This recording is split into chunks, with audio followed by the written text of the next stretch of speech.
nga abakulu abo bawandikira clerk nga bamugamba nti because komiti kyeyakola twawandikira atunya tuwandikira nga batugamba bali redde okurisivinga komiti okuvanga ennaku z'omwezi 22 omwezi guno netubeera nabakisa netubagamba 22 sijja tugenda kujja 21 mu mukaaga tubawadde obudde obumala okwetegeka because ekyo kye batusaba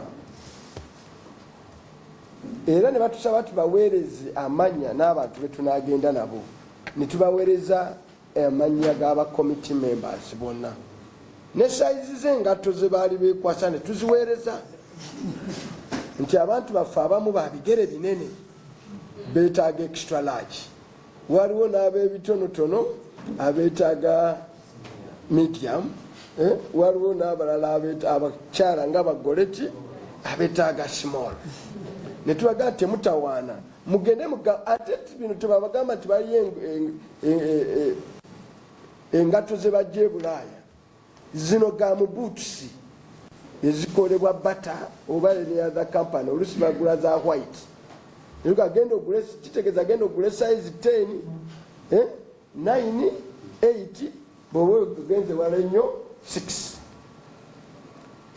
abakulu abo abalina kampuni netwega ate buno obufulano ne bogenda wali n'ofuna omutunzi abukolera buno obufulano obubeerako n'ababoda babuyina so si bwa bukugu nti buno bwabwe buliko electronics ezikwata buloka ng'ejja okukuba ekikofiira kya bulijjo mwebiri wano mu hardware ebiyitirivu nnyo ne bogenda olwaleero kampuni eno ng'egamba nnyinike yeetaaga obudde okunoonya ssente ezigenda kati batuzzemu natuga nti beetaaga namba twabawadde nnene nnyo beetaaga okunoonya obusobozi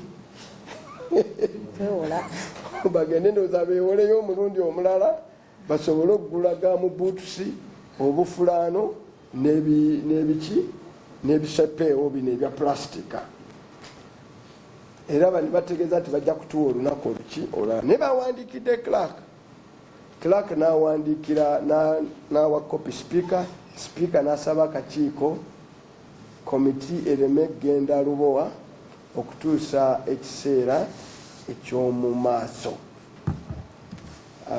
olunaku lwe banaatuwa ffe tuli bagumiikiriza omulimbo omuwerekera okutuuka waasula kyetwagala okutegeeza eggwanga bibiri wammanga wani auditor general sebo bwe wali owaayo ripooti y'omwaka guno gwa audit wategeeza sipiika nti special report ku Lubowa wagimala kati tuli mu mwezi gwa kuna kumpi tugenda mu gwa kutaano kitegeeza audit process eno eggwako mu mwezi ogw'omukaaga ng'ennaku z'omwezi 3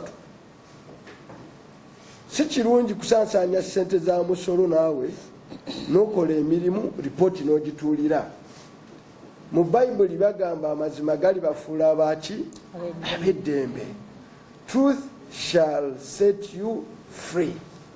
So do your due duty, give the country the report, engineering report, special report on Lubowa, and say as is. However, niba bate bakoze ekyo bye bateeka mu report ya treasury operation sibimala batulaga nti abakulu abo bakabasasula $1,33,000 ne be batunulira omulimu basanga nga gwenkanankana $5,750,000 kitegeeza basasula ssente ku mulimu ogutanakolwa $1,770,000 ezenkanankana ssente za Uganda nga batadde mu exchange rate ey'omwaka ogwo si kati $2,886 ezasasulwa nga ezo ziripoteya kati ndowooza peneti ali mu kweyiyayiya naye nekyalo ekikisufu ekiriwo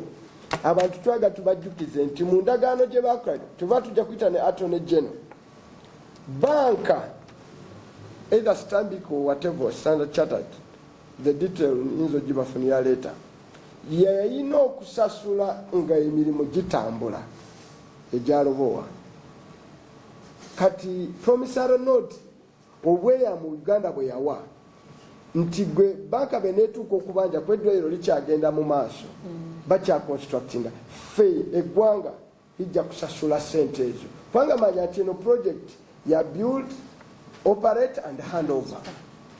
Finally Penet alina mu myaka egijja eddwaliro lino wadde yalizimbye n'alyotandika odyoperatinga alina odidi za gavumenti yaki ya Uganda. Eddwaliro lino lyatandika project yatandika 2028 yalina okuggwa mu myaka egyo 2018 yalina okumala emyaka emeka 3. Kitegeeza nti 2021 yandibadde ewedde kyova bakola 2022 September ng'eddwaliro senga omukulu president agenda dda wali n'akuba n'emizinga naggulawo eddwaliro naye naye atyawo kuba wamukwasa ensonyi naye yennyini president atyawo we tutadde obuwanana bwa ssente buno yabadde nakivubo yaliko ewa mukyalo yaliko enamboole project ezigiba gavumenti etaddemu ssente abakulembeze freere bazirambula. Sipiika luno yabadde namboole enamboole tutaddewo $1,000,000 ziringa 10 biliyoni za Uganda ziringa 10 naye babaddeyo ate nabajjaasi wali be bazimba naye bano bapeneti bazimbye aba civilian. So ekyokulambula site ezizimbwako nga tebazimba military installation kya bulijjo ekigenda mu maaso olaba naye ne bw'oba ozimba ekizimbe kyo olinnyayo waggulu ekyo n'olaba ebintu ebikola ki bwe bitambula. Kati kino tebazimba kya muntu kino teri agamba nti tugende Lwakitula oba ekisozi Museveni gyalina amaka ge ne property tulambuleyo. Ukitegedde tetunagendako nti tugende wa minisita wa Herese Achenge gyalina amaka ne gyakola emirimu gye egy'obuntu tulambuleyo. Era ku bonna tekuli yatunze wadde Museveni tanatundayo wadde ejjembe ly'ente okugamba nti ateeke ssente mu Lubowa. Bazeewoze nze naawe kyovulaba omusolo mafuta biki tugenda kuzisasula. Lwekyo twagala kubasaba nti buli omu akkiriza obukiiko buno obuteekwawo bukole. Kati nyinza obbawa ripooti nti okuva lwetwawuuba ekiwiro ekigere ne tugenda embuya omulimu gukola ki gutambula. Era okuva lwetwatandika bino I know the background nyingi ebya Lubowa era mwalabyeko kibeekakabikakabye ne balonda ne Dr. Kigundu batugamba waliwo ekigenda mu maaso. N'olwekyo bano buli kiseera ab'NRM ne Museveni beetaaga kuswanyulamu kabooko ne bazukuka okuva mu kasumagizi. Andi Nyerere yagamba buli gavumenti lwerwawo egenda mu silamba efuna akasumagizaako. N'olwekyo ati kati bano NRM yasumagira nnyo terina kyekola mu butuufu ne kiggwera mu budde. Mukwano gwange Lukwago yatinyetinye n'agenda eki eyindi yokumukolako cooperation. Senga eddwaliro lino lyabadde liwedde Lukwago teyandisose kuva Nairobi. Nairobi nabaga tetumusobola kati nabaga tumututtewa India. Yandibadde agenda Lubowa badokita baffe wano ne bamukolako. Kyekyazimbye kyekyasesayo ssente zino senga mwena mujjayo ebigambo bya Bahati byayogera ku parliament ng'asaba ssente zino ziringa kati abazitusaba ono ayagala okukola eddagala asaba butitimbe trillions nga 2. Waliwo omusajja omugezigezi okuva ebusogaawo ebintu bino tebiggwa. Roko yagamba wano mumpe ssente parliament njagimala n'okutuusa kati wapi ne boogera oluzungu wansawo ku flo nga n'ebinyonyi tebirutegeera naye n'okutuusa kati bw'oyitawo wali olaba bukureyini busajjasajja bukolayo enkya olweggulo ne butakola ku makya ne bubaawo kugamba bw'otuuka egundi atyaka gye tutadde ssente tewaliyo wadde ensawo ya sukaali evaayo wadde eya sukaali ggulu kubanga tiyo sukaali ggulu mwangu okukolebwa ne bw'omusambisa ebigera ajja naye ani Amina ate Museveni alina engeri gy'afunamu abakazi oba yabazuulamu kyamaki buli lwalina byayisaawo olabawo Amina Peneti alina engeri gy'afunamu abakazi oba yafunamu kyamaki Mukama Katonda yakimanyi nene be bamuzaala kati beba muzaala naye buli baba alina okukola ebyo byemukisimbi omunene ebyo ogenda okulabawo ngaomukazi akoze eki ayingiddewo awo Amina Peneti n'abalala bangi nga basonzaawo sibigamba birala mwe byemulowooza nedda ngamba bugambi nti ayagala nnyo bakozesa bamukolera emirimu gye mingi nnyo so bawulize gyakola ki gyali bamaama batera okukola emirimu so bamwanguyira ng'ayisaawo bino ebya sente nnyingi balabika temuli bakulu pya nnyo mu abaki abakazi naye obuzibu buli kyawadde omukazi nakyo tekigwedde Amina simanya Peneti kozi ono Magola era Magola naye sipiika Kadaga yamwegambawo n'amwerekera awe wa pulezidenti nti akoze eddagala lya covid teyafulumyayo wadde covidex oyo Magola oyo kakati yagamba no nze nyina eddagala lya covid ngenda difulumya n'ayambala esuuti n'agenda ewa pulezidenti kakasipiika teyafulumyayo wadde covidex neki n'akamubwati wadde obugolo obunuusa omuntu alwadde covid tiyabufulumya omanyi olwala ssenyiga obugolo bumukolako tafulumyangayo wadde akagolo naye kati ayagala tuliyoni meka luno ne batugamba emwanyi zaffe zigenda bweru eyo lwabogo n'ayambala wana esuuti n'agenda yogere bulaayo eyo twagenda okulaba ng'ali mu buzigozigo bwatulaga nti kano kasoopu kano kati ng'olabira ddala kiyosiki gyataddemu emwanyi za Uganda n'alengamu n'ebbogoya n'agamba kati bino biwedde awo ntusasula obutitimbe n'olwensonga eggwanga ebintu bino tubifiiriddwamu ssente ezikola ki eziwera naye tubawo obweyamu ti omulimba omwerekera wakola ki omuwerekera okutuuka wasula Ministry of Health therefore tugenda giyita ku bbalaza ffe ebyaffe nayo tubimale batugamba nti okiko teruyinza kuggwa nga tetugenze Lubowa kati bifuuse lugendo lukola ki ogende Lubowa si kugenda kuyita ku Siratwa abasiraamu abamanyi Siratwa tugamba esala nga akajegere kalinga kamweno eringa ejjirita okutuuka eri biriba bizibu nnyo kakati no so egenda Lubowa wano si tetuyita ku ki ku Siratwa nti wansi muliro ate waggulu miga miyitirivu n'ebisolo ebikambwe biri eyo otambula butambuzi wano kati pulezidenti lwaki Lubowa emuswaza Abaganda bagamba akatali kabbe amagumba osuula muki ku mulyango if you do a good job but even doing a poor job is also part of progress project tutandika ebintu bingi n'ebigaana era kyavuna noga nti kino olaba obufumbo bwe bugaana naye nga ne Katonda yabaddewo nga mbukola ne Katonda abaawo era omusajja n'ayambala bulungi nnyo omupaati oba seeka n'ayambala bulungi n'abawonga eri Katonda mutambulako emyezi giijo nga tebikwata era nemugamba lumbe lwe lutwawukanya ne Katonda mu kufa mu bulamu mu bulwadde mu bugagga mu bwavu naye ebyo byonna temubirinda obufumbo ne bisatulukuka so okulemwa kyabuki kya buntu ate era it is brave also oga nti guno omulimu gukoze eki gunyinze everyday nze nali musajja mugezigezi mu ssomero naye waliwo ebyanema neŋŋamba obye bya history wanyowaawo simanya mirambo nyungu yamawe shaka zulu byanema naye waliwo ebya abalemwa n'okubala nga ne bwemubuuza nti akubuulire kaliculasi n'agamba ebyo wanyowa ki waawo naye bw'ogenda ku byosobola ofuuka omuki omuntu ategerekeka so everyday human progress eri mu kulemwa nakukola ebyo byetusobola okukola ki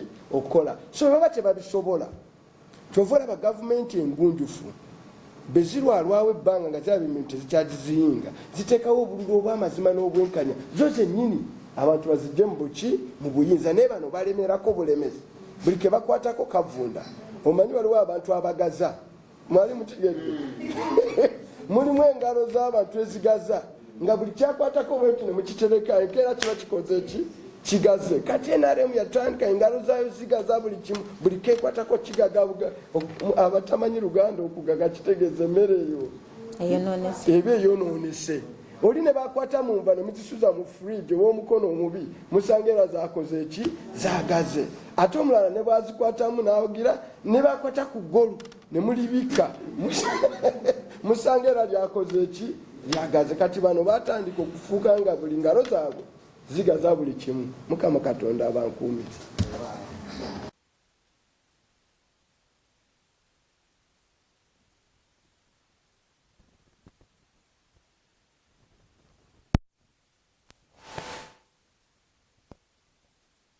And 22-23, and I've said at the beginning that I don't run an oversight committee, which the sector committee, Ministry Committee of Health.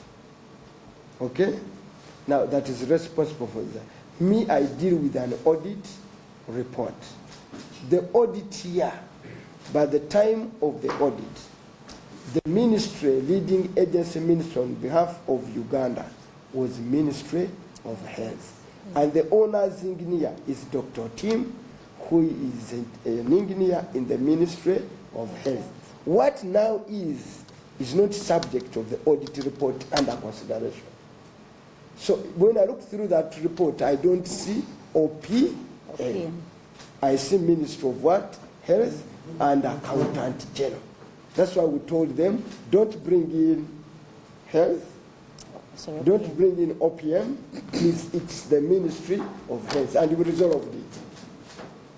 So it is health that led to a financial loss of 286 billion overpayment. And it's because the owner's engineer satisfied himself that what that amount of money had been done, and the one responsible. Now, maybe next year, when they bring the year of audit of 2003, 2004, it will be OPM. But that's why for us, we are not interested in the ongoing constructions. You get it? We are interested in what construction had been done by the end of the audit year. So we have nothing to deal with whether I have other information that the window level, blah, blah. We are not concerned. We are only concerned. But the other concern is that this developer went to a bank and withdrew all the money. Because in the contractual arrangement, I know from the Committee of Finance, that's where, to an extent, there is a fraud by Benet. Fraud in Uganda. Because under the agreement, of course, this is a bit complicated. There was a financing bank, which I think is Standard Chartered Bank London, or Stanbic London, whatever the bank is, that had agreed to lend money. Now, the bank was supposed to release this money as per the construction schedule. But now what Bennett did, once he got the promissory notes, okay, by the Ministry of Finance, he just went to the bank and withdrew all the money. That's why on maturity, the bank demands Uganda to pay. Because this one withdrew the what? The money for no work going on. Yet it was also supposed to fund as per the faith. That's why you go, it will involve later on a close scrutiny. It will have to bring in the office of the Attorney General. What was the agreement that you signed? It may have to, this case of fraud will include Benet for the loss of this money. And of course the owner is engineer, his hands are tied for him having satisfied himself that there was. So I'm giving you the full length of what it is. That the Attorney General needs to satisfy itself. We need to go to the bank. If the bank also release money as per construction, the defendant get the promissory note and go and withdraw the money, used it for her own purposes, and she's now gambling. Okay? She's now gambling with some construction. And we want to tell even the president, Lubowa is not a classified site. Okay? Constructing an hospital is not a military facility. It's civic work. And it's for and on behalf of the people of Uganda, not his private money. not any leader's private money. It's not a private estate of anyone. It's for the people of Uganda, in whose name they've really paid high price for this kind of money. The project should have been completed in 2000 and, by the way, it started in 2018. For your information, it should have been up and running by 2022. They postponed it to 24 September. I've seen all those agreements. So we should have been, my friend Lukwago should never have gone to India. It should have been treated in Lubowa. But he now had to go all the way to India for treatment. So we want to appeal to leaders to also let institutions they set up do their work. And there is no shame in admitting a wrong. There is no shame. We all fall short every day. Even in the Bible, all fall short of glory and seek God's what? God's mercy. God is mercy. That's why every day we pray. So they should not be like, oh, this is about them. It's about our taxpayers' money. They borrowed this money. That's why we are now paying a 12 trillion debt rollover and 80 trillion interest rate on the domestically borrowed money. So anybody in the treasury and whether it's the president, they set up these processes and they must respect them. So we appeal to the powers that be, hands off. You let the committee do its work. Yajiwereza speaker. Speaker yakulira institution eno. Speaker n'ateekako mu mukono gwe. Ng'agamba mulindeeko genda wa Lubowa. Siri mujeemu mu nkola yange ey'obuntu. Nina obugumiikiriza nze ndi musajja musiraamu. Bano abasiraamu bamanyi Katonda ne beyandireese wala asiri innali insana. Lafiru usiri. Yaga nti guno omulembe gwa kufaafaaganirwa. Okujjako abo abakkiriza ne bakola endagaano ne bannaabwe entuufu ne babeera nga batambulira ku mazima ne bakola emirimu emirungi ne babeera n'obuki n'obugumiikiriza.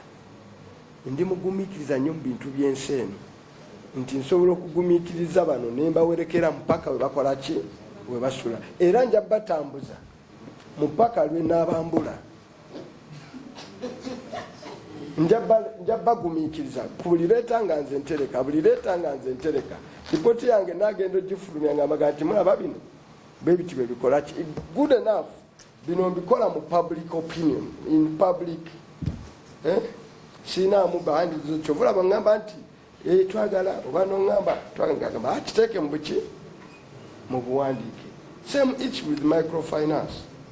Nabo betoloola byalikoleeta ku joweero ne bimulema nange babinemesa, but they will have to account. So this time ekyandetaano pate yange nenzija mu birala bye nali nkola obulungi kyali kutereeza komiti eno era nja kuvaawo nga ngitereezezza. Ebbanga lye naamalamu nga Katonda mpadde obusobozi teri kirina busobozi kyesijja kukola making sure nti wenvirako after 2.5 years ngeno komiti nagizaawo gyeteekeddwa okukola ki okubeera era nja kituukiriza. So teriko abagenda kunzija kweyo mission. That's why I was brought here. I was doing very well as the shadow minister for finance, and that's where my expertise is. I'm not an accountant. So I was brought here on a special mission by my party. Very special mission. Serious as an ordinary chairperson. I came here to clean up park. To clean up park. Chovola and Joe and Ndiwu Chiboko ya uchafu. Even the MPs have set high standards for them, and they know internal. I don't want to explain. You fall short, I deal with you. So, no, I deal with you as the chair. So I'm even holding people to those standards, and we are slowly getting there, where we ought this committee to be, and we shall not be deterred as long as God gives us energy and life and the faith we have, we shall prevail. Because it's still a warm soul. Singatinagana. Ensonga zino zonna ogenda kuziteeka mu alipoota otegeeze eggwanga nange ebibuuzo byonna byogedde obizeemu okuddamu byoyogedde nyabo kubanga ezo lipooti gyandibadde analysis y'omu story kati gwe gyagala kuddire mu one palamenti erina obusobozi okugula protective gear era singa batugamba nti tebasobola batugambe muzikole ki muzigule tujja kuteekayo request wa clerk tugule protective gear.